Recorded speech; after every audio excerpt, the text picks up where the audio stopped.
Hi everyone, it's Katie again. Welcome back to my videos for the 11 Plus exam. Now this video is going to focus on the English section of your 11 Plus assessment. Now as you may have seen on my YouTube channel, I've already created 11 Plus exam videos which are doing really well, and I want to thank you all for watching and leaving all your lovely comments. But I thought I would give you a little refresh for 2017-2018 and hopefully give you some more practice questions and idea about what to expect for the exam. Okay, so first of all, just a little recap about the exam. So any child who wishes to attend a grammar school will need to undergo the 11 Plus. And this assessment is carried out in the final year of primary school, so the year when your child's in year 6. Depending on the area you live in will depend on the type of 11 Plus test you will sit. So for example, people applying for grammar schools in Kent will sit the Kent 11 Plus test, whereas people in Essex will sit the CSSE exam. Okay, so these exams are very similar in that they assess whether a student shows suitability to attend a grammar school. Now, if you subscribe to the channel, you can click the playlist for the Kent test or the CSSE 11 Plus exam, and you will find all the relevant information you will need there. Okay. So generally speaking, there are 4 areas in an 11 Plus assessment. So these include English, Maths, Verbal, and Non-Verbal Reasoning. So whilst the format of the English section of the 11 Plus varies across the country, the way in which children are assessed remains the same. So generally, the English part of the exam will last between 45 minutes to 1 hour. Questions consist of the following: so English comprehension, meaning of words, spelling errors, correcting grammar and punctuation, correct word choices and sentence structure, understanding grammatical terms such as verbs, adjectives and so forth, and a writing exercise. So here I've got some useful resources for you. So these are based on our Key Stage 2 English is Easy revision guides for you. So these comprise of the comprehension section, grammar, punctuation, spelling, and a practice papers guide to help you get to grips with what to expect in the 11 Plus exam. Okay, so these are really useful, and you can click on the link below this video and that will redirect you to be able to actually purchase these for yourself. And remember, you can get these guides on Amazon as well, so be sure to check these out because they're really useful and they are really detailed in regards to what to expect. And there's loads of practice questions for you and your child.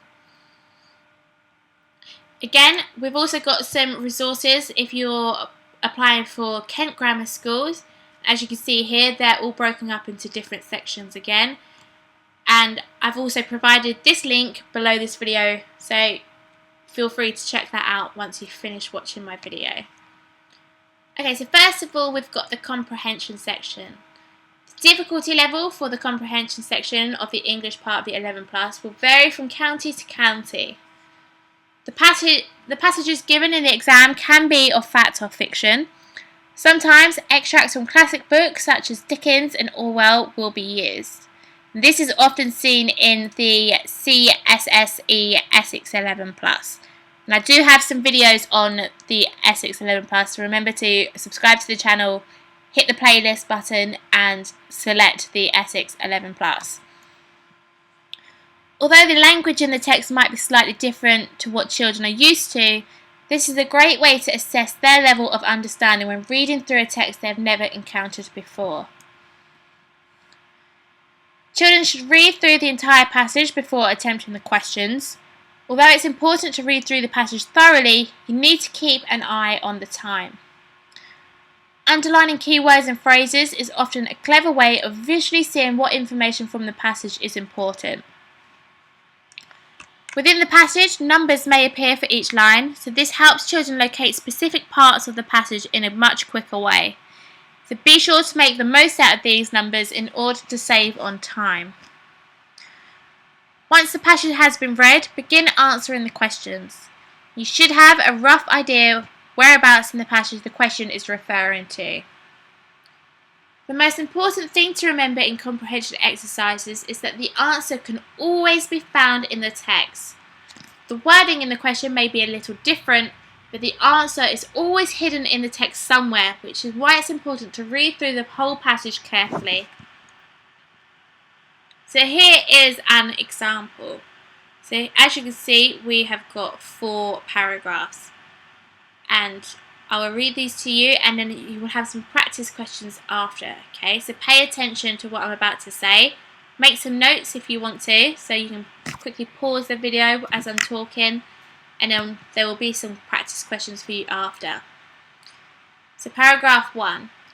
All year he's been tormenting me. In fact, I can't actually remember a time where I haven't woken up feeling physically sick at the thought of the abuse that I would be subjected to that day.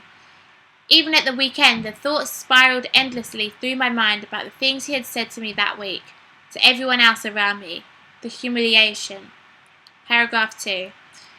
It's bad enough on a normal day, but sports day is fast approaching, and my anxiety has well and truly peaked this weekend. If I fake one more injury, the suspicions will be too high. It's not like they can prove anything though, right? If I twist my ankle whilst running, I twist my ankle whilst running. So what if it's happened twice already?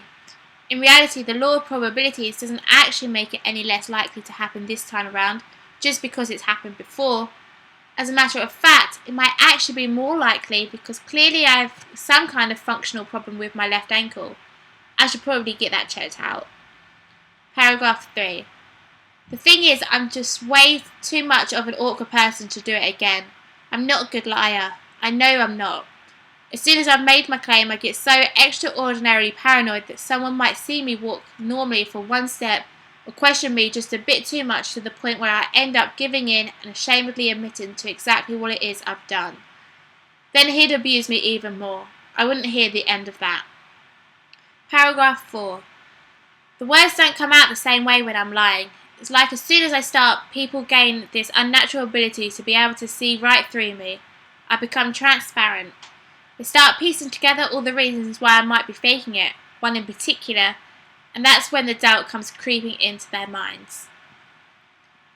Okay, so that's the comprehension passage, and now there are some questions in regards to that passage. So what I would like you to do is answer these questions, but I'm not going to give you any of the answers. What I would like you to do is leave me your answers in the comments box below, and that way I can have a look at your writing style, I can have a look at your thought process, and generally how well you are engaging with the passage. Now it might be necessary to rewind the video and go back and have a read of the passage yourself, okay? But that's absolutely fine. The question 1. Is the main character worried that he might have a problem with his ankle? Explain your answer in 3 or 4 sentences. Now this is referring to paragraph 2 in particular, okay? Question 2. What does Jimmy worry about being found out? Sorry, let's start that again. Question 2. So what does Jimmy worry about being found out about in paragraph 3? So number 1, that he doesn't want to participate in sports day. Number 2, that he's faking an injury. Number 3, that he cheated at sports day.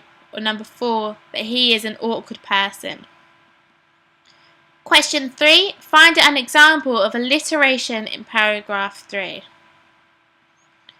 Question 4, explain in your own words what Jimmy means when he says, I become transparent in paragraph 4. Okay, so that completes the comprehension section, and let's move on to the applied reasoning. So the applied reasoning section of the English exam is very similar to that of verbal reasoning. So this requires you to focus on word structures, grammar, punctuation and spelling. Instead of reading through a passage, you will be given questions relating to English techniques, in which you'll have to work out the answers to each of them. So let's have a look at this example. So as you can see, we've got 3 question marks, and they're substituting letters, okay? So This is completed as BEI, which gives us the word benign. So question 1, so we are missing 3 letters here. So it's your job to work out what 3 letters are missing. Again, write your answers in the comments box below and I'll mark these for you.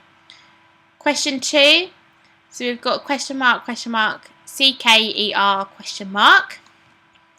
Question 3, we've got question mark, BSE, question mark, E. Okay, finally we've got the writing part of the English section. So the writing section of the exam will examine your creative writing skills. You are generally advised to write about 6 or 7 sentences for each question and to try and stick roughly within this limit. Usually you have around 20 to 30 minutes to spend on this section of the exam. This section of the exam is not always marked and is often used to assess borderline pupils. So for example, in 6 or 7 sentences, write a description of a woodland scene. Try to make it as imaginative as possible. So if you would like, write me your 6 or 7 sentences and write this in the comments box below and I'll assess your writing capabilities and suggest any pointers that I have for you. Question 2, give instructions on how best to clean your room in around 6 to 7 sentences. Make sure your instructions are clear and include as much detail as possible. Again, you can write me your answer and I'll mark this for you. So let's move on to some tips to prepare for the exam. The exam is designed specifically to test the kind of things you have been learning in your English lessons at Key Stage 2.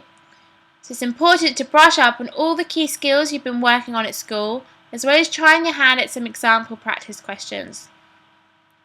If you don't already, try doing some reading in your spare time. Try a book from your school or local library and read a little bit before bed each night or after school. The examiners will be assessing carefully the way in which you answer the questions in your English exam. And with this in mind, make sure you pay attention to the details of your answers.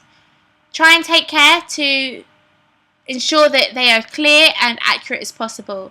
So this includes making sure all words used are spelled correctly and that the correct punctuation is used. With the previous point in mind, it's also crucial that you ensure you understand what each question is asking you before you start to answer it. Reread a question if you are unsure. Make sure you allocate your time in the exam wisely. Whilst it's important to make sure you understand and spend enough time on each question to get the best marks, you don't want to end up rushing the questions at the end of the paper just because you know you're running out of time. When you are given the test paper, it will have recommended amounts of time to spend on each section of the exam. Whilst these times are only given as a guide, bear in mind that they have been formulated to try and help you make the most of your time, so try and stick to them wherever possible. The amount of marks that can be awarded for each question will be given in the margins of the testing paper. This should also be an indicator for how long you should be spending on each question. So generally, the higher the amount of marks you're able to get, the longer you should be spending on that question. If you get really stuck on a question, don't spend too long about overthinking it. Instead, move on and then come back to that question at the end if you have time. Okay everyone, so that's it from me and this video on the 11 Plus English assessment. Don't forget to check out my other 3 11 Plus exam videos, including verbal, maths and non-verbal. If you do have any questions about the English section or about the 11 Plus in general for that matter, remember to drop me any of your questions and I'll get back to you as soon as I can. Don't forget to subscribe to my channel for more 11 Plus videos. Don't forget to like the video if you found it useful, and don't forget to share your video with your friends because this will really help with their 11 Plus exams as well, okay? So they might not have found these videos, so you could really be helping them out as well. So that's it from me. Thanks for watching everyone, and I wish you all the very best of luck in your 11 Plus exams.